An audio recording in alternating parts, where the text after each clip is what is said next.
They say good things come to those who wait. Guess I'm gonna be at least an hour late. You've been so good to me, allow me to demonstrate. Hey, real loving, you don't have to wait. Now come closer, yeah. You pick me up, keep me up when I'm feeling under. When I'm feeling undone. Oh secret, oh secret, oh secret. You're the one Welcome to another episode of Doek and Ty. We're shooting this on a Saturday. What do you get today? 10th of December 2022. Also wrapping up the year 2022 and moving on to 2023. So with that, we'd like to thank every single person who's ever clicked on a Doek and Ty video. If you've liked our page on Facebook and if you've subscribed to the channel on YouTube, thank you so much. And as always, my name is Kylie. This is my beautiful wife, Bonang, or Doek and Ty. I always get that wrong.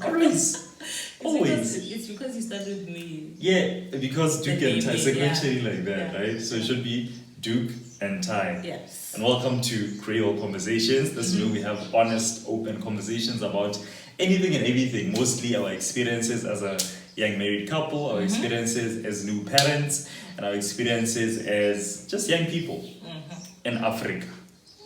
Botswana. Just for context, right? So today, in continuation of our 2 past videos, we've been sharing a lot about our pregnancy journey, and thank you so much to everybody who's been inquisitive and asking questions And interacting. Definitely. Yes. So today, we'll work how we chose our Obstetrician gynecologist. I'll never know that word. To me, it's there's a gynecologist and an obstetrician. So how about an obstetrician gynecologist. Obstetrician gynecologist for the birth of our child, as well as how we chose the hospital that we delivered the baby. But before we get into that, you look really nice, baby. Yeah, today, ne? Like, this is, yeah. I'm not the only one seeing. Wow. Like, she went from, okay, I was saying this to her yesterday. I'm like, you know, babe, on certain days, when you are really just in your pajamas and your sweatpants, you're beautiful, yes, but you could be beautifuler. Yes, you can always be beautifuler. So Mabana owns like a surprise, and you know, I see the dress came out to play, the girls came out to play. Wow. So today you're a 10, babe. You're a 10 today. You're a 10. So yes. How did we get to pick out the doctor that was going to deliver our baby? And not only that, the doctor we kept checking up on Bonang during the 9 months of pregnancy. Yes. So this was very interesting because it was very stressful. And I have a very demanding wife. Wow, I'm not... Opinion, again, this is my opinion. So from day one, when we found out that we were expecting, initially we went to a gynecologist, what's his name then? Dr. Eaton. Dr. Eaton in GPH, right? Who delivered me. Yeah, so that was, it was poetic in the sense that Kiana delivered Limbonan, and then we're looking forward to him also delivering the baby. Yes. Then he dropped a bomb on us, our guys, now I'm leaving. Like I no longer take care of... He's no longer doing obstetrics, he's Yes. just sticking to the gynecology part, yes. Exactly. So when that happened, we were taken aback a bit, we need to find a new doctor, right? So in finding a new doctor, Bonang had this grand idea that we're just going to look at the doctor's lists, GPH, and then she's going to Google them to see who are these people. So when Bonang started Googling these doctors, it came up on the internet that some of them were being sued for malpractice. I think that's the right word. I remember an example of one doctor that accidentally removed a woman's womb during delivery, right? And they never told during the delivery. The person came in for an operation to remove, I think, cysts, or what do you call them? The word just escapes me. So the woman came in to have those removed, and degrowth, literally, I forgot the word. There's a word for it. So she came in to have those removed, and sadly, the womb was removed. Yeah. So no babies in the future. No babies for you. So that to us it raises a bit of an alarm. because we're first-time parents, so I'm guessing we're very picky. Yes, that's the best way I can put it. Yeah. And if you are one of those doctors and you are watching, so essentially that's what it came to. You googled not all of them, right? And then by long there were no cases or charges laid against them. I don't think really it's no charges, cases, right? but most good if you didn't come up in the papers. Yes, if there was no malpractice, If there's no case against you at the court of law, would then set up an appointment with that doctor just to go check out for Banzang. You know, sometimes you can be a good doctor. You can be a good doctor in terms of paper, but in person, they don't even look in the eye, they're not really receptive. So you start wondering, is this the person that I'm going to trust when I'm most vulnerable and I'm delivering a baby? Yes. So we did that a couple of times, went and saw some, I'm not going to name names or nationalities here, but you know, what I realized during that time is doctors are very different. Some doctors are in it because they love people and they have that passion and longing to assist people or their patients. But some are just in it for the money. Unfortunately, that's what I realized. There's a big commercial aspect to medicine, right? In general. So we did that, and some we didn't quite vibe with. If I put it like that, the chakras were not aligning. The energies were just not in sync, right? And then eventually, I think a friend of ours, Lami, made a recommendation for it. Guys, check out this doctor. It's the same doctor that I use for the delivery of my 2 babies, right? And the doctor Conopio, and then Dr. Conopio, she's based in GPH as well as... no, she's based at Bokamo. Bokamo as well as Sidilia, right? So we went and checked out. She was very friendly. She's a Filipino lady, quite tiny. The reason why I'm mentioning tiny because Bonang had this fear of big hands, like doctors with big hands, because at some point they had to do some checks, some very intimate checks. So now what I'm like, with small hands, smaller hands.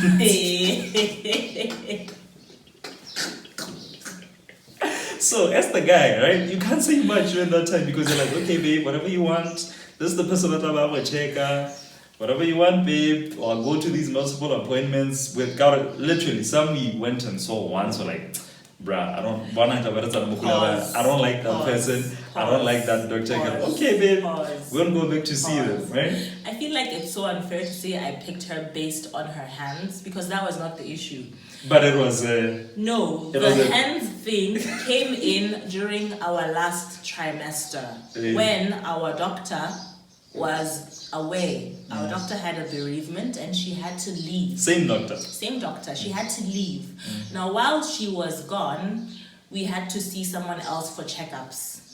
So, while we were seeing this other doctor for the checkups, big hands. Doctor mentions that there's a check. There's like sort of towards the end. Did he say at 36 weeks? Yes. There's a check that they need to do where an examination where they use their hands.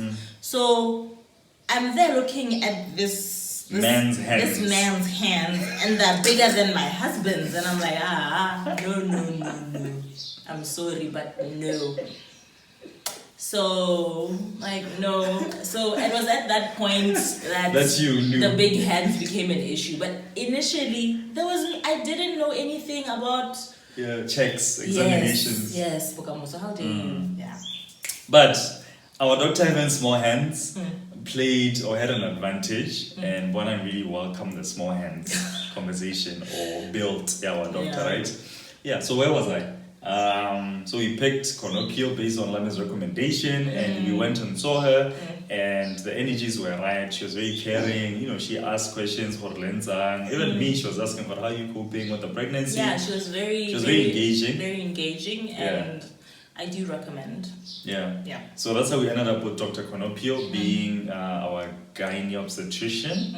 Yes, and then. So that's the way you delivered our baby? Yes, that's how we ended up picking the doctor who was going to deliver our baby.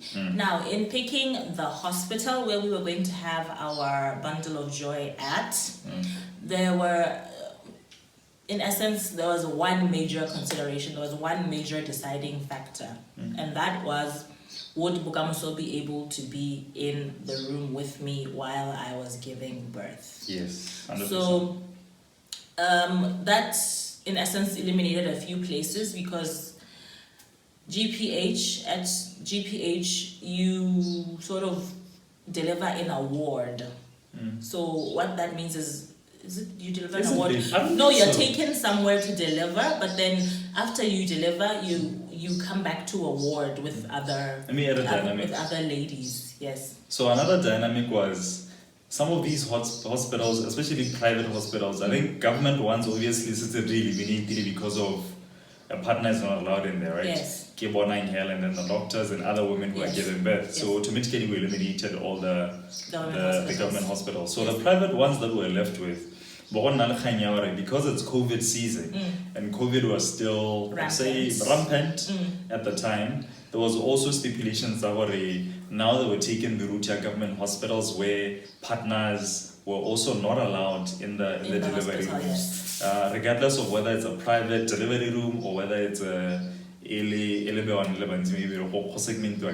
understand that's how it's done in a ward, right? So that already put another strain on how we're going to choose a hospital. It threw a spanner in the works. Yeah. So we eliminated the first hospital because Bokamso could not be there. And this was what, GPH? Yes, private hospital. This was because Bokamso could not be there, and after delivery, the woman is taken to the ward. We wanted for after delivery, just our little family. And then second hospital, Sidileha. Sidileha was eliminated because they don't have private rooms. No, they do. They do. Couldn't. Oh, he could not be there. Yes, I couldn't be there. But also the rooms are quite compact because it's a hospital in the middle of Gaborone, so everything there is very compact. It's very economic. Yes. So then this left Bokamoso. So at Bokamoso, we found out that, funny enough, Bokamoso's namesake, Bokamoso Private Hospital. Yes, they pulled through for me. It's my hospital. So at Bokamoso Private Hospital, we found that depending on the severity of COVID, Bokamoso may or may not be allowed in the hospital. So because while we were still shopping around, it seemed that Bokamoso was the hospital that was most likely to allow for spouses to be allowed in, because when the COVID surge went down a bit, spouses were allowed back in, and then when COVID spiked... Only also if you had tested negative for COVID and you were vaccinated. So another dynamic also was that we're not vaccinated. Yeah. We're not anti-vaxxers, but also not vaccinated. So that threw us one in the works because they needed if you came with your vaccination certificate, then you didn't need to test. You didn't need to test, right? Yes. But because we're not vaccinated, we had to go through the rapid test. It's the PCR test. PCR test where they swab your nose as well as your makalapas. Yes. And then if the test is negative, then both of you would be allowed into the maternity ward. And the plus I would say about being able to give birth at Bokamoso was that you get a very big, spacious room that has a sleeper couch for your spouse. Your spouse is able to be there for the whole journey. Literally check in and check out. We were together, and that is why we ended up picking the hospital that we picked. Just based on those things, yes. Yeah, and also because our doctor has jurisdiction. I'm sorry to use a legal term. Our doctor also operates go Bokamoso le Sidileha. So my assumption here, babe, is that if she wasn't operating at Bokamoso and it's the hospital that we picked, we're unfortunately going to have to pick another doctor to decide if we wanted to pick the hospital that we picked or if we wanted to then follow the doctor or operate there like that, right? Yes. Yeah, so pretty much that's how we chose the hospital that we used for the delivery of our baby. And a big thank you to the staff at Bokamoso. They're pretty awesome. Even Hakele quite nice, the partner, the nurses and the gynaes and everybody who came in and out of our delivery room was very welcoming. For example, I'll be involved. That actually allowed me to do that. During birth, I got to see everything. Everything. I saw everything. So just inbox me if you want to. I saw. And you didn't faint. I've seen videos of men fainting. I thought I was gonna faint, eh? Yes. Mm. So on. Wait, we are not done. I saw everything, but I was saying thank you to the staff because they allowed me to be in that space. Sometimes I think as a professional, when you're operating in your space, you don't want to be disturbed. How about them experienced?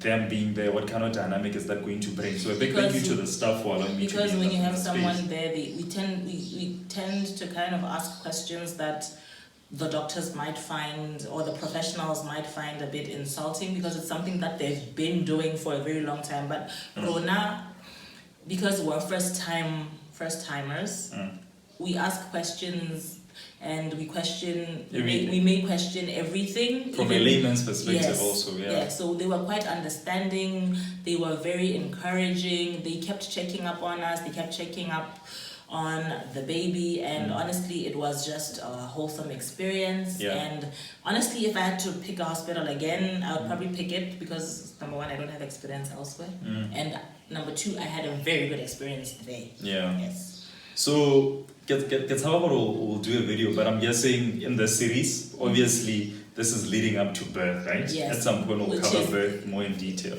The next one. Yes. The birth. And So you. how I saw everything. And if at all I recommend men to be there during delivery or not, we'll cover that on that day episode. And I will say this. I had a beer in the delivery room. You were not supposed to. I had to.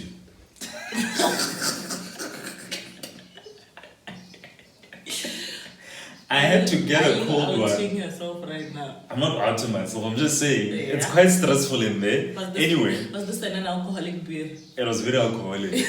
I'll cover that. We'll cover that in the next episode. Yes. So thank you to Bogamoso Private Hospital for being accommodating. I mean, we know our paying clients, right? But that also comes with sometimes you don't get the best service even if you're paying, but in this instance we got very good service, and thank you to Dr. Conopio and her staff and her team who saw us through this very anxious and exciting and good. It's a journey that you can never be ready for, but because of these supportive teams and these supportive organizations, sometimes they make it a bit more bearable for the parents. Yes. Yeah. So, what are we going to put in the description? Are we going to put Dr. Conopio's number in case somebody wants a recommendation? We'll just drop all the information down below. As for the hospital, you can just Google the number. I go more boss. Yes. So, something interesting. We went on a tour beforehand. Okay. Of the maternity ward. Yeah, we did. We were literally shopping around, but that was not what I was going to say. What I was going to say is, you know, when you become a parent, you start. We are level mayor no or I tell about something to you about hey it's all kind of somebody said to me the only reason why they didn't use Bokamoso birth certificate down one or the place of birth mobile. Are you serious? Block one. You don't know when so they did birth certificates. There is nothing wrong with that. I know, but somebody else felt they wanted our child at least have a city. Wow. Preferences. So if you do choose Bogamoso Private Hospital, date of place of birth mobile.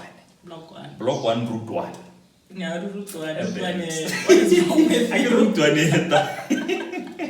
Thank you so much for watching this episode. Doek in time. December. They say good things come to those